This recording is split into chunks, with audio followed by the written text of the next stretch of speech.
Welcome to the station wagon. I'm the older brother, Mark. And I'm little sister Julie. This is the podcast where my brother and I give up something we take for granted and tell you how it goes. Buckle up and enjoy the ride.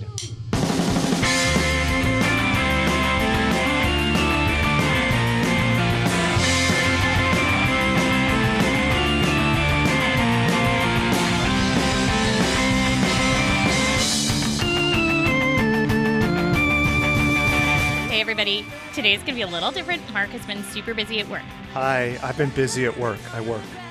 We're gonna give you the history and science of lip care, lipstick, lip balm, and all those things. Mark's gonna give me a quiz, and usually he does the history, but this time I get all the power in the relationship. After the little quiz is done, I'm gonna do history and science. You know, I'll be really curious to see if people like your history better than my history. Well, when I do it, it's her story. We're doing the dumbest episode ever. Okay, just start with the quiz already. It's not dumb. This is a huge industry. People use so much lip balm and lipstick. According to Amazon.com's bestseller list for balms, which of these is in the top 3? Burt's Bees. That's the number one. Vaseline Lip Therapy Advanced Petroleum Jelly. Burt's Bees. Or number 3, Carmex Original Flavor Moisturizing Lip Balm. Burt's Bees. That's right, Burt's Bees. Actually, Burt's Bees is number 1. And Vaseline Lip Therapy is number 16 and Carmex is number 29. Huh, interesting. Do you think it's just because of the good marketing, or do you think it really is a very good product? Well, according to something I read about Carmex, they don't market their product. Okay, I mean Burt's Bees. Well, yeah. So if you're just comparing marketing to marketing, there is no marketing for Carmex. So, or they don't pay for any marketing, I guess. So Burt's Bees, yes, has great marketing and people are sucked in by the labels of organic and natural and all these kind of things and not wanting to spread petroleum products on their lips, which Carmex does have. And Vaseline is absolutely petroleum product. Now, I don't want to tell those Carmex people how to do their job. They've had a successful company since the 50s. Oh, yeah. Since like 1926 or something. If you have really common urban legends out there about how you put glass in your product, you might want to spend a little bit of money on advertising. Do you think? I mean, wouldn't that just encourage the people who think that there is some kind of conspiracy in the lip balm entertainment military industrial complex? I mean, I guess all press is good press kind of thing. I guess. And you can't, somebody who believes in a conspiracy theory is not going to be swayed by marketing. Okay, that's fair. Yeah, no, that's true. And I'm sure people were like me, and next time they're in Rite Aid, pick up a thing of Carmex to look at the ingredients and see if broken glass is listed there. Right, exactly. Number 2, which of these was true about Carmex? Ready? Okay. It had cut glass in it. It was designed to dry out your lips faster. It contains formaldehyde. It contained ambergris, or none of the above. Oh, ambergris.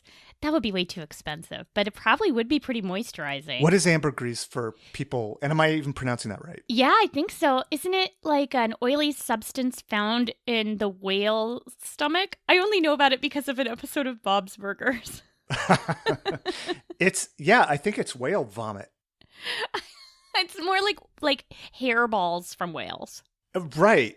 That's exactly what it is. It's when they're cleaning themselves on their whale perches. Right. Yeah. And they get under their fins and stuff. Yeah, all they have to. Old krill. All the hair has to go someplace. Okay, ambergris. None of the above. Oh. Yeah, there were a lot of urban legends. Conspiracy theories. Conspiracy theories, I guess you could call them. It was all on the premise that Carmex is very addictive. Right. And it was on the premise that they put things in it to make it so that your lips got irritated so you would have to use it more. So there is like a small kernel of truth here. To which one? To the idea that Carmex is addictive and that once you start using it, you can't stop. I read that it was all about the menthol and that feeling that you get of biting into a York peppermint patty, essentially, that good feeling. Okay, if you're someone who never uses lip balm and you just have kind of like rough, hardened lips, I don't want to say like lip calluses, but they're kind of, not balmy, I guess, not moisturized. And then you start using Carmex or any kind of lip balm or skin protectant, and then you stop suddenly, you no longer have like that tough layer of skin there. You now have much healthier, supple, I guess. We're going to use a lot of horrible adjectives today. So I suppose it could feel addictive, but certainly there's nothing in there that's addictive, and definitely no broken glass. Right, absolutely. And they don't put anything in to dry out your lips faster. No. Okay, last quiz question. You ready? Yes. Oh, and by the way, you got that one wrong. Number 3 is actually to try to find out what flavored lip balm are you. So I'm going to ask you a series of questions. All right, number 1, which artist is better? Lady Gaga, Taylor Swift, Flo Rida, or Kanye West? This is relating to lip balm. Okay, folks, stay tuned. I promise after this we'll get into actual history and science. Okay, Taylor Swift. Wait, so there's a right answer? This is going to help determine what flavor lip balm you are. Okay. Lady Gaga. Lady Gaga, all right. Number 2, how many guy friends do you have? 1 really good best friend, none, more than I can count, or a few? A few. Do you believe in vampires? Yes, I am one, no, or I don't know.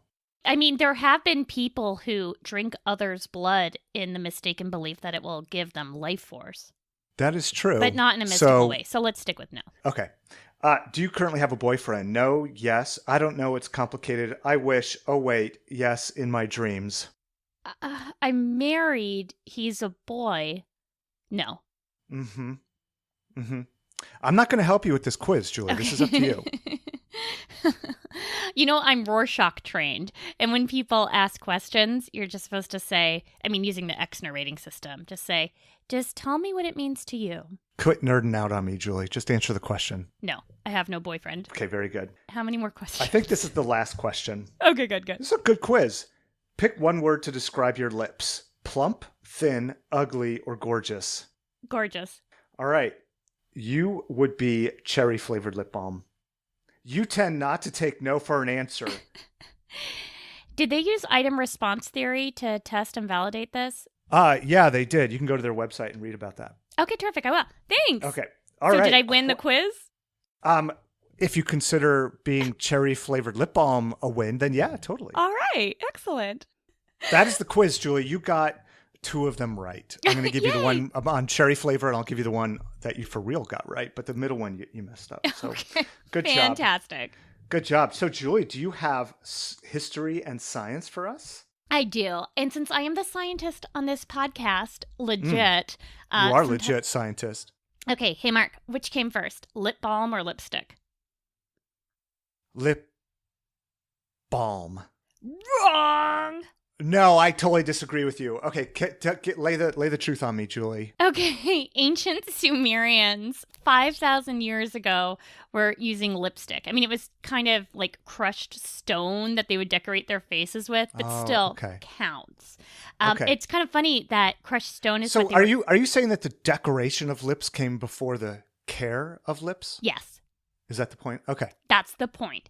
Right. And what's interesting is that, as I'll talk about later, I've been making my own lip balm and trying to make lipstick here at home. And the coloring that home lip balm and lipstick makers use is still crushed stone. It's mica powder. It's kind of funny. Cool. I'm pretty much Sumerian. Pretty much. Ancient Egyptians colored their lips with crushed bugs because they used the blood. That organic. Is really cool. What color are bugs' blood? Red. I mean, I guess it depends on the bug. I mean, and like which oozy substance. But like if you get in the movies, Bug's blood is like green or yellow. That's only in the X-Files. Oh, okay. In the Chinese Tang Dynasty, they started making like nice smelling tubes of lip stuff made with beeswax. And now different kinds of wax are still one of the most common kinds of main carrying substances for lipstick and lip balm. So, yay, Chinese.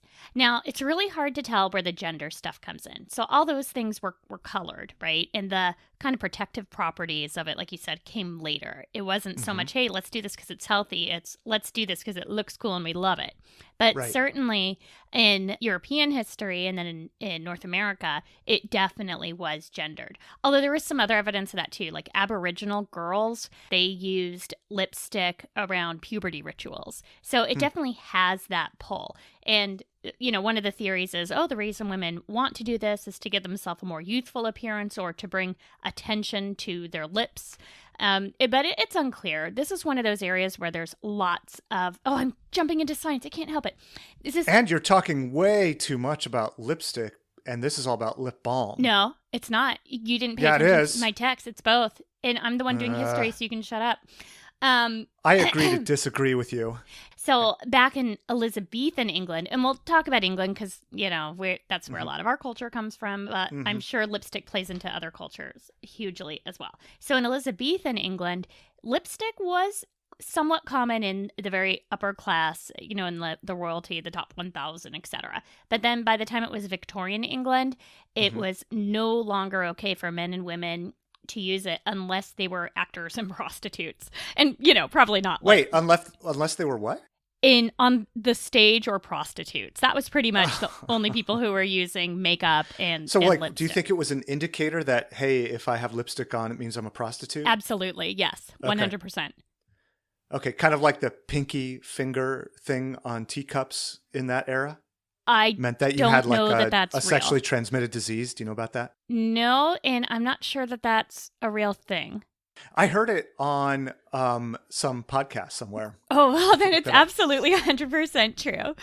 But yeah, if in Victorian England, if you were wearing coloring on your face, it absolutely meant you were a prostitute or possibly an actor or actress, and certainly no better than she ought to be, which is something they would say. Okay, anyway. No better than she ought to be. Such a weird phrase. By the 1920s in America and in Britain, it was common, not extremely common. It was still, something that probably only rebellious young women would do. But it was more common to wear makeup, even for the working classes. Lipstick started to be mass-produced along with lip balm as well. So lip balm was originated in the 1880s. And then in 1912, it was mass-produced by a company. And then the chapstick company, I forget what the corporation is called, bought it in 1963. And that's when we started seeing new flavors added. And since then, there's been a whole bunch more lip balms. But here's the thing. Lip balm was essentially just lipstick without color added. People realized, hey, this lipstick actually makes my lips feel better, especially in winter. Hey, I know. That's kind of what chapstick feels like to me. What, lipstick with no color? Yeah, just like wax. Okay, well, speaking of wax, if you're in a pinch, you can use earwax to also protect your lips. Oh, that is fantastic to know. True story. That is really good news. Yeah, so there's definitely I'm going to go throw up now. I'll be back in a second. It's recycling, and it's vegan. It's vegan. Okay, and then here's another moment of important history. In 1986, the Bon Bell Lip Smacker Company used Queen's Group for their cardboard packaging. And our father worked for Queen's Group in the 80s. And so for a couple of years there, we had all the lip balm we needed. We had tons of luxurious cola-flavored lip smackers. That is hilarious. I don't remember that. Really? Yeah, so that was when I was 16, 17, yeah. 18. I wonder if... Yeah, I don't know. Maybe he gave it all to you.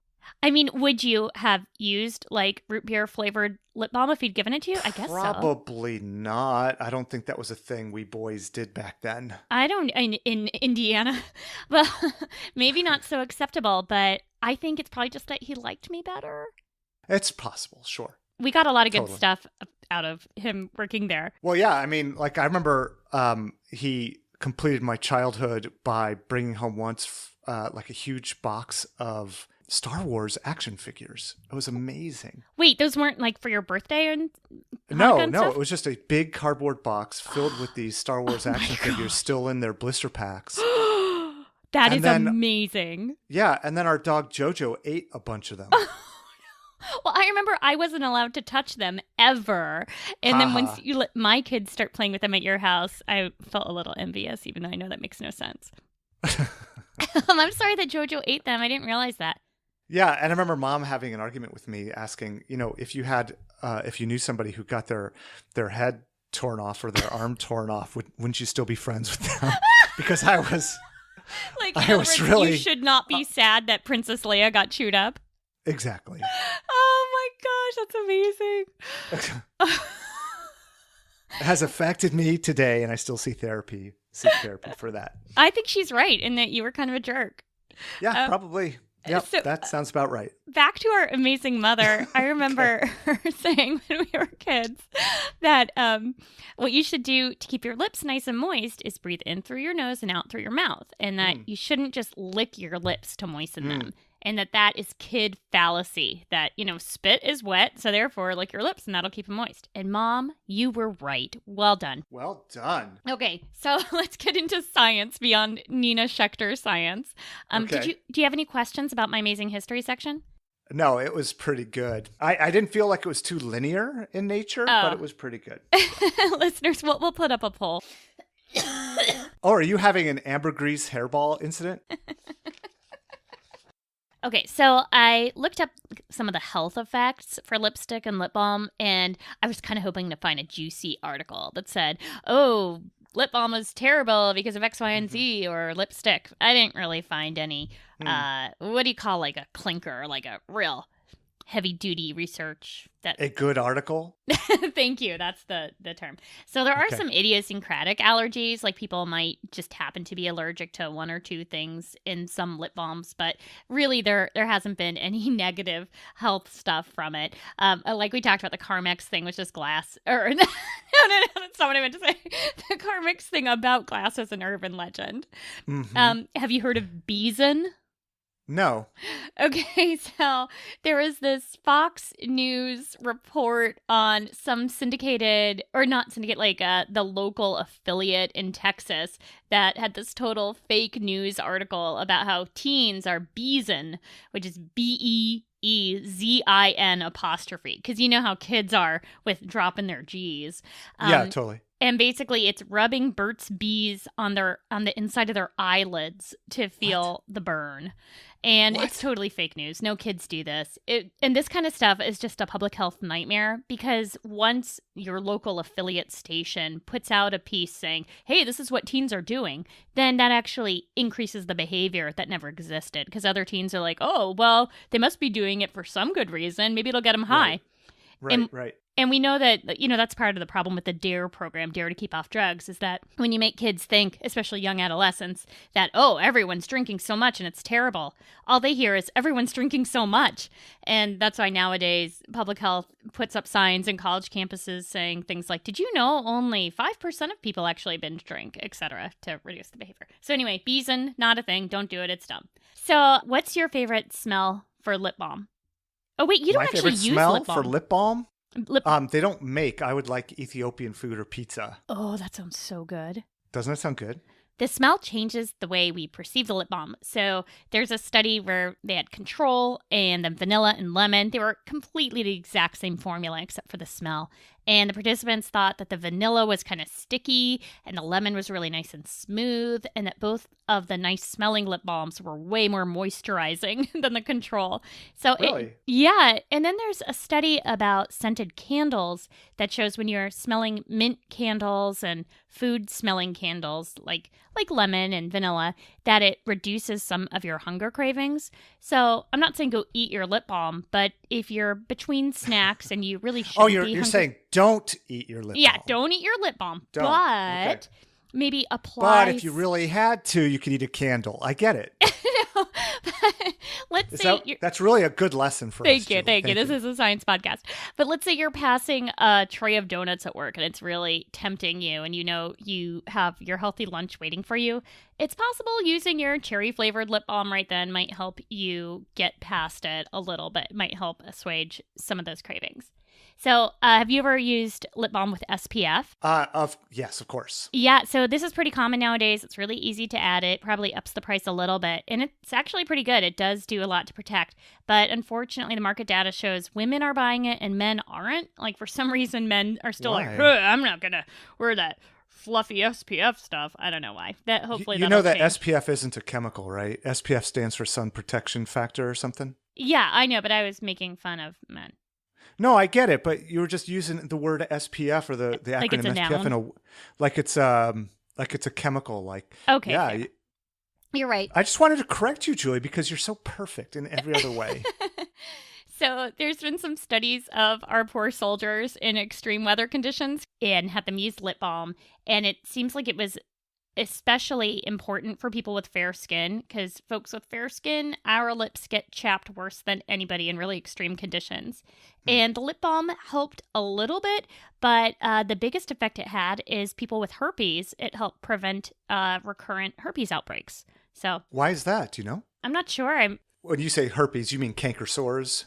Yeah. When I say herpes, I mean the herpes outbreak, like the actual blisters appeared less frequently. I mean, you don't mean herpes below the belt. You mean herpes canker sores on your lips, etc. I don't mean genitals.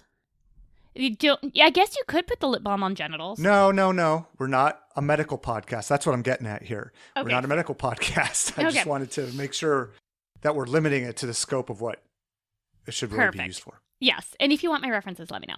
Okay. And then the bad news is that lip products in general, there does seem to be like a high incidence of lead in lipsticks, especially the cheaper ones.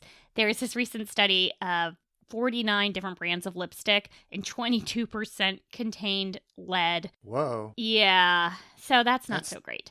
No, that's not so great. Lead is terrible. It causes a lot of... So that's a real thing. That's not an urban legend. No, that's a real thing. Why would they be putting lead in it? I mean, well, it's not what that goes to the menu? Like at that board meeting, at that meeting where they're deciding on the ingredients for their lipstick. Oh yeah, lead. What's the deal? It's not the additive lead. It's not like to make it heavier.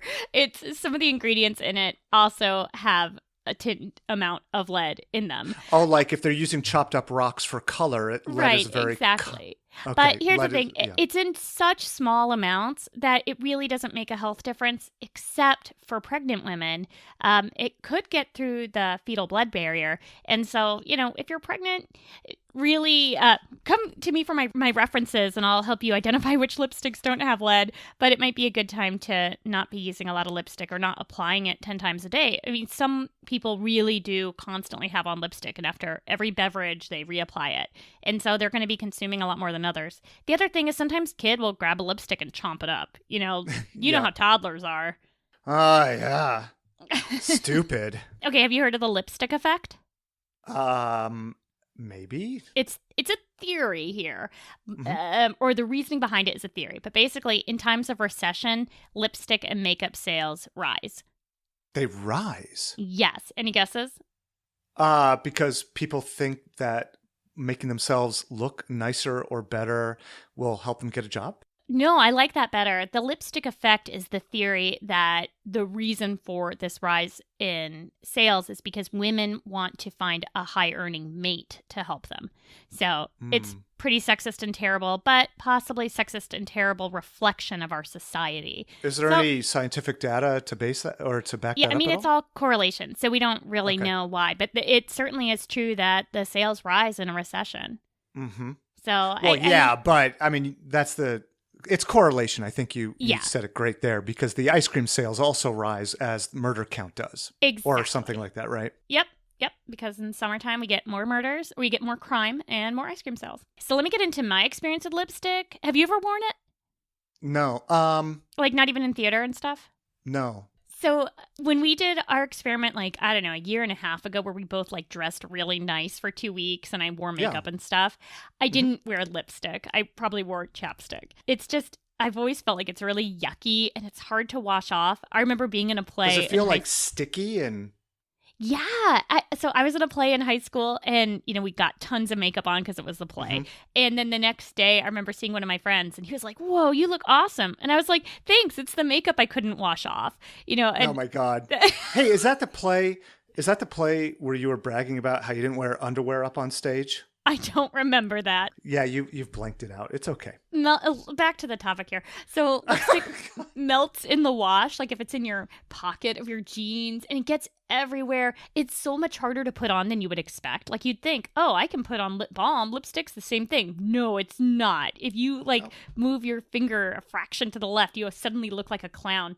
And also, if you have long hair, your hair falls into it. That's because it's colored, right? Where lip balm is not colored, and if you mess up and go over the boundaries. Knows. You can color outside the lines. Okay, and, that's why. Okay, but not that like the composition of this stuff is somehow more difficult to put on. No. Color. Yeah, okay. God bless you.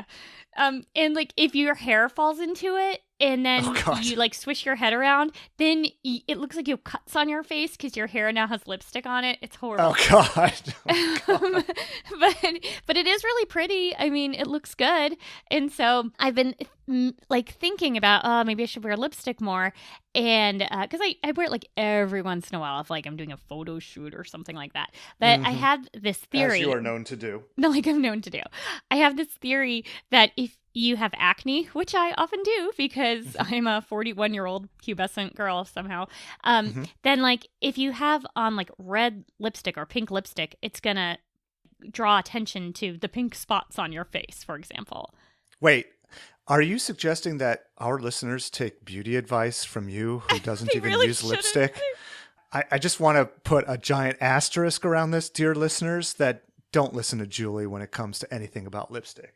So I have this Clinique sampler that's a makeup brand. It has different kinds of lipstick in it. And so for one of the weeks of our experiment after this break, we'll hear about it. But I'm going to like deliberately wear lipstick every day at work. I'm not going to wear it at home because Jason hates it and I don't want to wash it off cups and stuff.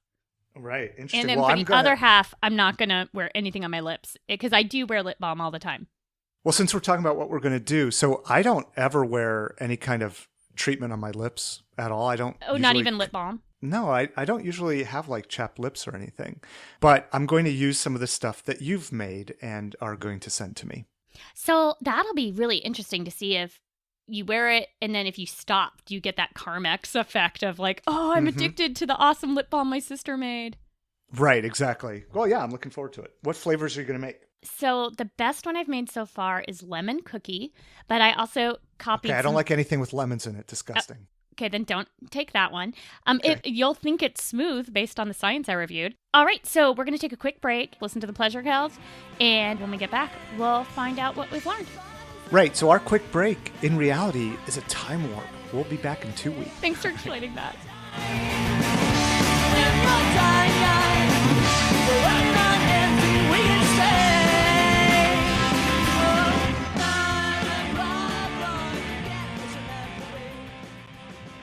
We literally have tubes of chapstick around this entire house. Well, that's partly due to you, isn't it? I mean, you've been making chapstick as a side hustle? No, I just started making the chapstick to keep you supplied. It's great. But the reason we have it everywhere is so that you can use it. I mean, well, I also think it's partly that I lose it all over the place. Like, I take a tube and then, like, I deposit it somewhere or I'm emptying my pockets and it comes out. I mean, I don't think it's because I'm just going through it like a mad person. I think it's because I'm dropping it off at certain places. It's in every drawer. It's under your pillow.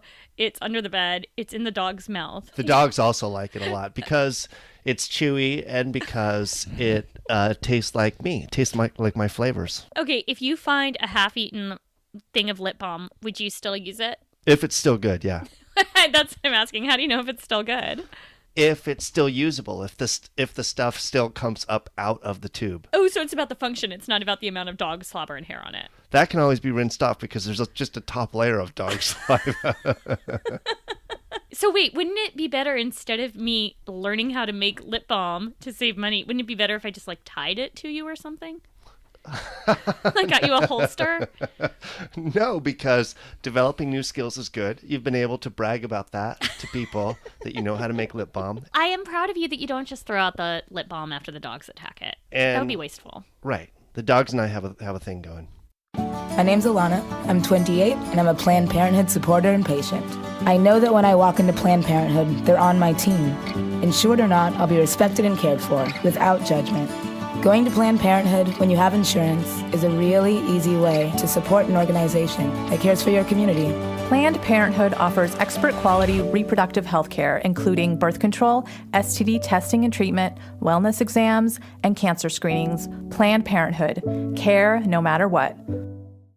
Hey, everybody. Welcome back. We have been away for 2 weeks trying out various lip treatments. And lack thereof. And Julie, how you doing? I am great. Yeah, lipstick is still pretty gross. What? Lipstick is still pretty gross?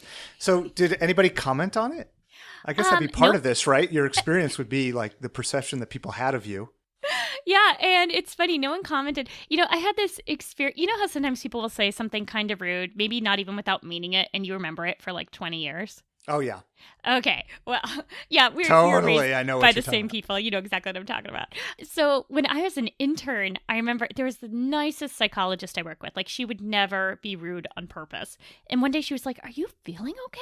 And I was like, "Yeah, I feel great." And she was like, "But you're not wearing any lipstick." And apparently I had put on, like, I was trying to be all professional, so I'd put on like foundation and like the stupid makeup stuff women are expected to wear in professional workplace, but I hadn't put anything on my lips because it's me.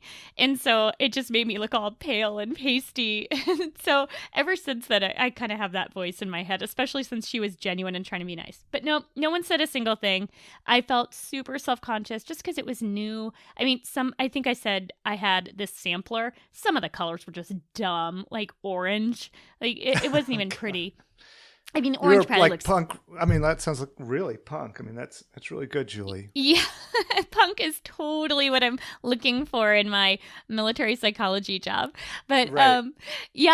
but when I wore red or pink, I did feel extra fancy for about 5 minutes. I went by one of my coworkers' desks every day, and I'd be like, "Hi," because she knew what I was doing, and I just wanted to like show, "Hey, look, I'm fancy for a minute."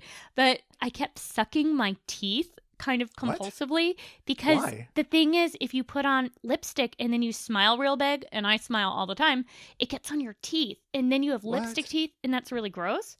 Wait, so people who wear lipstick can't smile? No, it doesn't get on your teeth every time.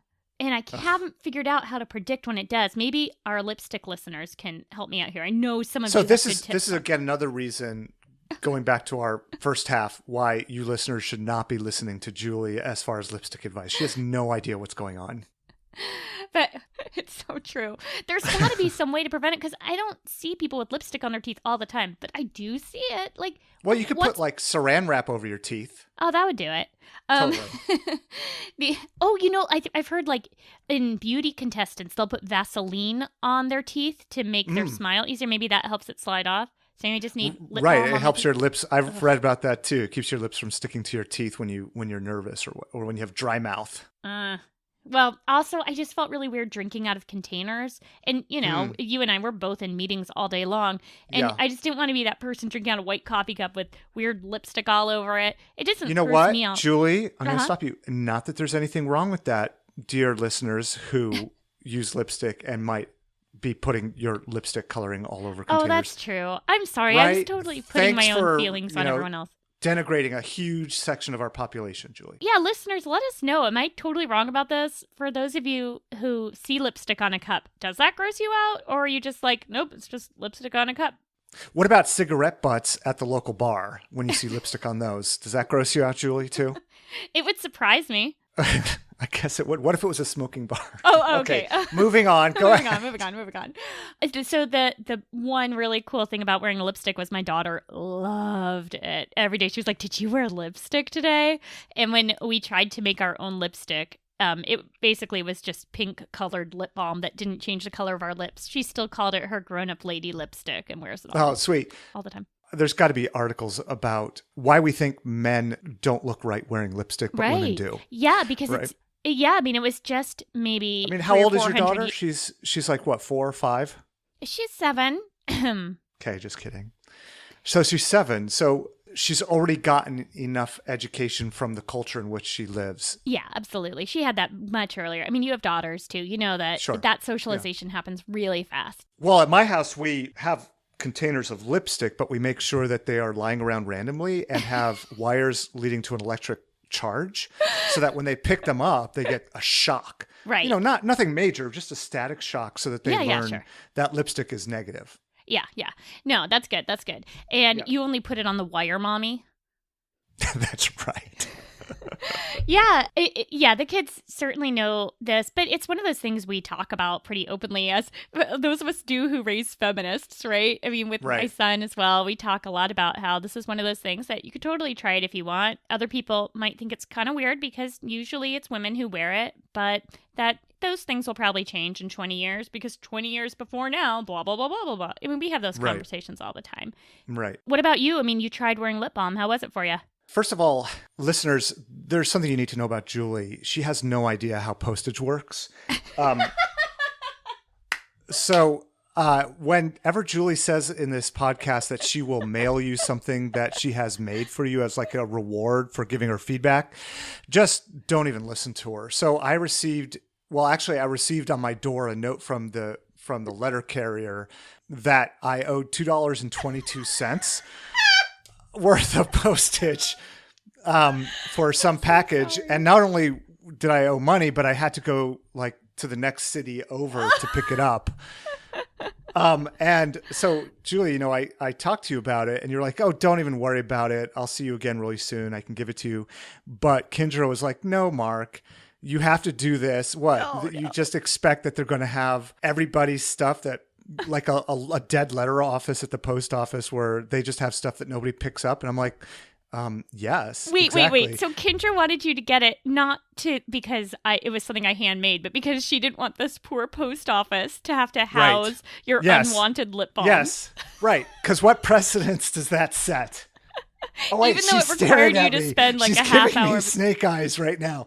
The bottom line here is that lip balm puts strife into your family, and that you should just avoid it because it just adds layers of stress to your day to day. Around the post office. Just get to it. Did you try the lip balm? Okay, yes, I tried your lip balm. I didn't like it. You didn't like it? Is that what you said? Yeah, I like the smell of it, but it felt like putting Crisco, like creamy Crisco on my lips. It was like too rich and creamy. I can't describe it. So like after I put it on, I just felt like, I've got an inch thick layer of stuff on my lips. I couldn't like feel, I felt like I couldn't talk. I couldn't eat anything. It was gross. Okay. So what about, did you try other brands? So from there, I just went and bought a tube of chapstick. Oh, okay. Just real fundamental basic chapstick. Because I remember that stuff being really dry feeling. Yeah. And so I wore that for like the 2-week period or so. Okay. And? I didn't notice any changes. Kendra and my kids didn't say, wow, Mark, that was such a supple kiss on my forehead or anything like that. So for me, I think, and this is something that I don't know if you knew about, but I use a CPAP machine at night when I sleep because I snore a lot. My theory, I have no proof for this, but my theory is that because I'm getting this warm water moisture throughout the entire time I'm sleeping, I'm like basically hydrating my lips and hydrating my mouth so I don't need lip balm. Like I don't remember the last time I had chapped lips since I've been using the CPAP machine. Yeah, I don't know if it's just total coincidence or if it's related at all, but during the wintertime, I think about it because I used to have chapped lips just like every normal person, but non-sleep apneiatic. Right, exactly. But I can't remember the last time that I was like, oh my God, I'm dying. I need some chapstick or lip balm or something. Interesting. Well, I'll ask our sleep docs about it on a Better Night's Sleep podcast.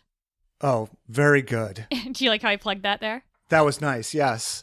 Better Sleep Podcast. We're looking for sponsors. Does that work? Maybe you should get the name right. It's A Better Night's Sleep. A Better Night's Sleep. We're not going to sponsor us. It's made by taxpayers' money. Right. With all the talk that we did in the first half, though, about Carmex, I think I want to try Carmex again. Because I remember as a young adult having those little yellow containers of Carmex, and I thought that was pretty neat. I have no idea why I thought that was neat. Social pressure. Maybe it was because I was addicted to it at the time. Because you were addicted to all the broken glass. See, right. That's the reason I've tried Carmex like once or twice, but I won't buy it because I don't want to get my finger all yucky. Well, they make it in tubes, dork. Oh. Are you sure? Yeah, totally. Yeah, okay. The number 29 thing on Amazon, the balm on Amazon that's like rated number 29 is tubes. It's not the container. Well, another thing from our last part of this episode, you started us off by saying you think this is going to be our dumbest episode ever. Yeah, totally stupid. I think it kind of was. I mean, I liked doing the science and history part of it, but our actual experiment wasn't really. Well, I mean, usually we learn a lot. Well, I mean, Julie, we never promised each other a science-based medicine level of rigor around our experiments. Well, I'm just saying, usually we learn a lot about ourselves or our behavior, or when we change our behavior on purpose, we start noticing everyone else's. I think you didn't listen to the first, 2 20 minutes of my diatribe against you and what I've learned about you and your behavior. Okay, aside from the fact that I need to alter the way I send postal Right. mail. That is super important. Yes, I was trying to learn about lip balm, but I learned this grand thing about you that will help me out for the rest of my life. I'm book smart, not street smart. Oh, God. If you were book smart, you would have read the instructions on how to send things in the mail. Okay, so normally at this time we talk about would we recommend others try this. I say don't bother. What do you think? I don't really care one way or the other whether people try this or not. Well, next time we'll be doing something a little more interesting, I think. We're going to be thinking about dreams and nightmares and deliberately keeping a dream diary. Right. And, I've done a little bit of reading in dreams when I was younger and just recently came across another article about how just keeping track of your dreams isn't just academically interesting to see maybe what you're dreaming about, but also can be life-changing. And I'll talk about how that's all BS. Oh, fantastic. So I'm pretty excited. And I bet there will be a lot of good history about that. It seems definitely. it seems like there would be people in the past who would want to keep track of their dreams. Yeah. Unless we're just the first ones to think of it. No.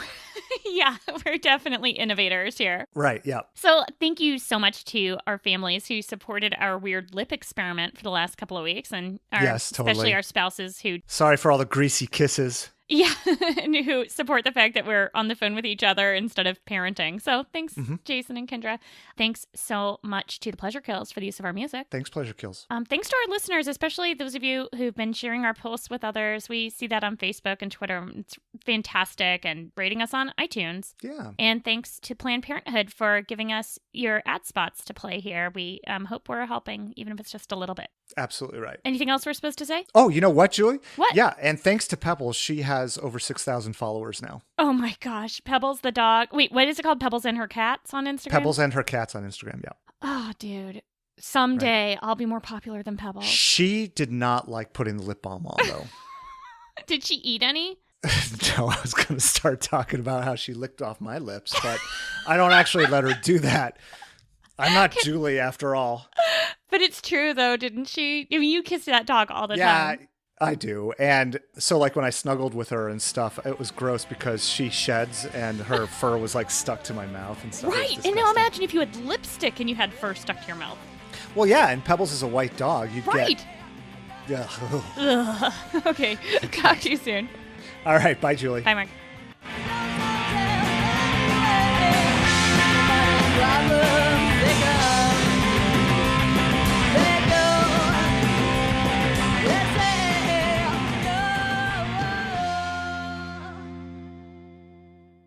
Walk across the floor. Oh, Jesus, shut up. Come on, can we do this? Okay.